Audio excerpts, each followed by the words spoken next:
Hey everyone, this is James here from Italian Poliziotteschi and Gialli Reviews. Today I will not be reviewing film, I will instead be talking about things I like about Gialli. This is an episode, I did one on Poliziotteschi that people seem to enjoy, so I just basically want to express what I like about them, what makes them great, what also makes them different from kind of their American counterparts. Unlike a lot of people, I actually started with the Gialli and then moved over to the slasher and watched a bunch of those there. And I've always been a little more lukewarm on the genre than the Gialli, which has been one of my favorites, as you can tell from this channel. And the difference for me is higher than like the difference in quality for like Poliziotteschi or Gialli, where I love them both perhaps about equally. So yeah, let's get into things that I like. I think some things are just a little bit better in Europe. For instance, I really love the Gialli settings. So many of them are far more urban-based than their American counterparts, which makes sense. It's a more urban society compared to kind of a little bit more of the suburban and rural in America. So you have things like Halloween or a sleepaway camp set in like the camps of America. But I will 9 times out of 10 prefer the European equivalent. So things like set in the Mediterranean. It uses great use of kind of the different architecture. One thing that you'll also note about Gialli is a lot of them had really fantastic craftsmen. We'll get into the composers later, but the cinematography as well. You have people like Vittorio Storaro, who would go on to win multiple Academy Awards, really helping to kick off the genre with something like Bird with the Crystal Plumage. Mario Bava and Dario Argento are also, in addition to being directors, both just incredible visual stylists as well. So while they're not technically cinematographers, obviously they have a lot of to contribute as far as that aspect of the visual storytelling there. So you have these great craftsmen paired with these great settings, and I think it's just a wonderful combination that really captures the cities in kind of a unique light. One of the predecessors for the Gialli, probably the predecessor for it, is probably the Gothic melodrama, a genre that Mario Bava is also well known for, things like Black Sunday, Whip in the Body. And those ones will use kind of like the more old school castles and things like that in Europe. Gialli will get into that as well during different points, but it's a little bit more colorful, a little bit more updated into the 70s. So I really like a lot of how the cities and the setting just looks, period. Another key difference, I think, of the slasher versus the Gialli is who they tend to focus on. Whereas the Poliziotteschi focus maybe a little bit more on the lower rungs of Italian society, the Gialli is decidedly middle or maybe even middle upper, especially if we're talking about some of those jet set Giallis that happened before Bird with the Crystal Plumage. So a little bit more inspired by Le Diabolique versus kind of like the very teen focused of the Americans. And, I don't know, but I will take the people that are focused on in Europe, kind of the societal anxieties and the things focused on there versus kind of angsty, annoying teens 9 times out of 10. So kind of like the, I feel like this is where a little bit of that social commentary gets a little baked into these Giallis as well. A lot of people that are smarter than myself, academics, have talked about how these films kind of show social anxieties as well as females' roles in society versus like the male, and how a lot of that sense of loss in terms of power is kind of like centered in the Gialli as sort of like this background power dynamic going on. Those are a couple more key differences there. The soundtracks are absolutely amazing. I mean, you have people like Ennio Morricone, who, talk about incredible craftsmen to start out a 29, 30-year-old Dario Argento's career with Bird with the Crystal Plumage. You have Morricone, you have Vittorio Storaro, both just incredible, and he's working with them in his first film. You have, of course, Goblin would come later, absolutely creating some iconic soundtracks with Argento. But you just have a lot of different ones, like Nora Landi's soundtrack, and you have Bruno Nicolai, so just an incredible array of Italian composers. And I think this is kind of like my peak favorite soundtrack time, the late 60s and 70s, started in Italy specifically, where we have kind of the spaghetti western soundtracks, and then bleeding into the Poliziotteschi and Gialli soundtracks. I think they're just really wonderful, and I think these are, in my opinion, kind of like the ultimate craftsmen as far as kind of music goes. Another thing that's interesting, and maybe we'll get into this a little bit later too, is the narratives are just a little more complex. Slashers tend to be very, very simplistic. I think, and while some of these Gialli can get lost in or overcomplicated and kind of like these labyrinth plottings, it's something that I think I do ultimately prefer a little bit over like a little bit more cleaner, simple plot. Is just kind of like these like going everywhere threads and things like that, red herrings out of nowhere.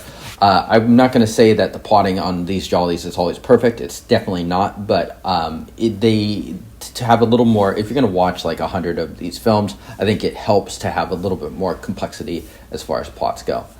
Another chief appeal, and this is shared with slashers, is kind of like the set pieces, the kills. And this is something where I think you can really point your finger at a couple people. Probably first, you should give credit to someone like Mario Bava, who really helped to create the template in Blood and Black Lace particularly, but also The Girl Who Knew Too Much in the 60s. And then that template was really popularized and kind of updated into the 70s with Argento, who was making kind of the same films a couple times over in the Animals trilogy, and then updating it once again in Deep Red, and then again in Tenebrae. So just like upping the kills, finding very, very creative, cruel, sadistic ways to kill.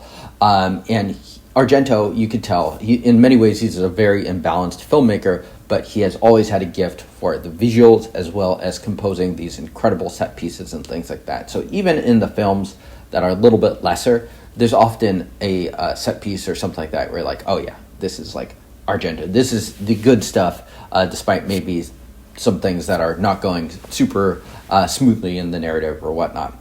I also like how the Gialli in general doesn't pull punches. The American prudishness, I feel like American film and stuff has always been a little more prudish than its European counterparts, and I think you really can feel that here. There's a lot of nudity, and I like how these films just go for it at times. You have stuff like In the Folds of Flesh, which is just insane. Insane also that it's on the Criterion channel. So I like how we're not like, kids are not necessarily safe. There are definitely some child deaths in these films too. And I like how it's just going for it in a way that even though the American films came later and they are very misanthropic, they're kind of going for kind of safer kills like teens. If you have sex or whatever, you die, that sort of stuff. Another thing that I think really does stand out too is that people worked on a bunch of these, which allows us to kind of see like the difference between something like a Sergio Martino Golden Age Giallo versus a Argento one, how they have different styles and different techniques. People in some of the American genres only did one or two and kind of used it as a springboard to work on other films or other genres or kind of horror films in general.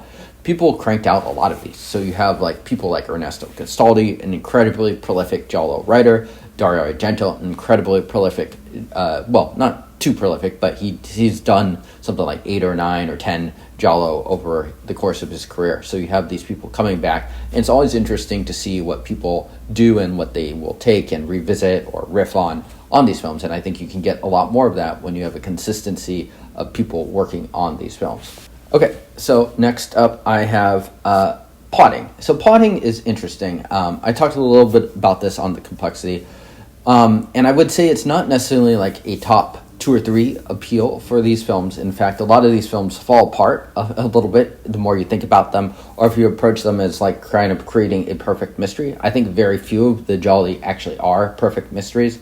So for a genre that's very clevely inspired by people like Edgar Wallace or Agatha Christie books, while it can have some really strong bouts of cleverness, I think Gastaldi in particular is good at crafting those. I'm thinking of Strange Vice of Mrs. Wardh.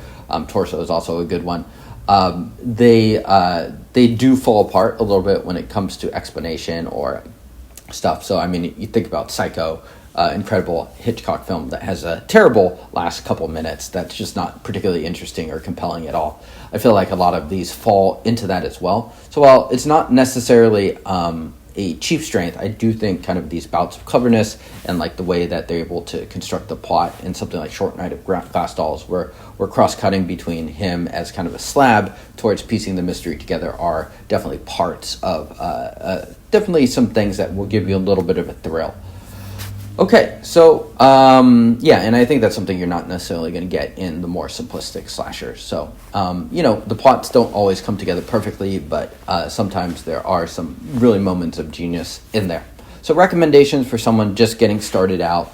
So, we're going to start with just, 4 big hits here. I think the first film I would cite, and I don't even consider this a top 3 or 4 Argento film, that's Bird with the Crystal Plumage. Why this film? Well, as I said, it has some incredible craftsmen there, and I think it has a lot of the things that really sum up what makes Gialli great.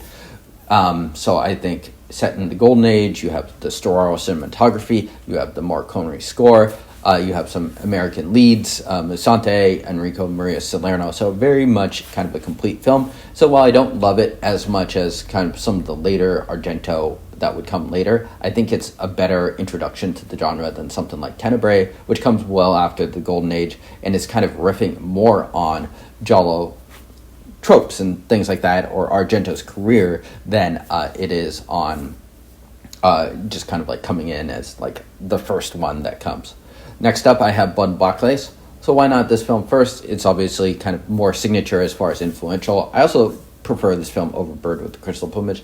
Well, it's simply put because Bird with the Crystal Plumage, I think, represents what Giallos are a little bit better. Nonetheless, I think Blood and Black Lace is a fantastic film. A little more 60s in the vibes of it, but incredible colors, and I do think it has a lot of the things that would make the Gialli great.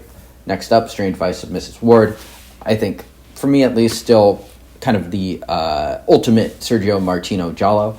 It just has a lot of different things that are appealing. It kind of combines that jet set era from the Carol Baker and Umberto Lindsay films from the late 60s, as well as with kind of the Argento mode of Bird with the Crystal Plumage, and it's just tremendously entertaining. Great craftsman again. You have Gastaldi writing it. I think this one's good to show you kind of the different side of it, so you're not just watching kind of this very Argento bava, very visual side of it. You have something that has a little bit more of the different appeal there. And then last up, I have Deep Red, which is my favorite Giallo.